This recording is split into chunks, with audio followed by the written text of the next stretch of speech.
नमस्कार. गंपू दादा आणि अनया खूप छान गप्पा चालू होत्या नाही. अगदी सहज आणि निरागस असे प्रतिसाद ते एकमेकांना देत होते.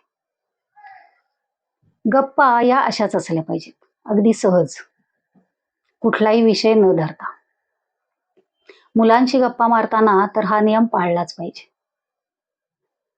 मुलांना खूप बोलायचं असतं, ते ऐकून घेण्यासाठी आपण त्यांच्याकडे पूर्ण लक्ष दिलं पाहिजे. त्यांना बोलण्यातलं स्वातंत्र्य दिलं पाहिजे. त्यांच्या अनेक कल्पना अगदी सहज ऐकून घेतल्या पाहिजेत. त्यांची सहजता आपण जपली पाहिजे. म्हणजेच पालक म्हणून, शिक्षक म्हणून मी मुलाकडे लक्ष दिलं पाहिजे, त्याचं लक्ष वेधून घेतलं पाहिजे, हवं तेवढं स्वातंत्र्य दिलं पाहिजे आणि त्याची सहजताही जपली पाहिजे. अजून पुढे काय काय घडतंय ते पाहूयातच. धन्यवाद.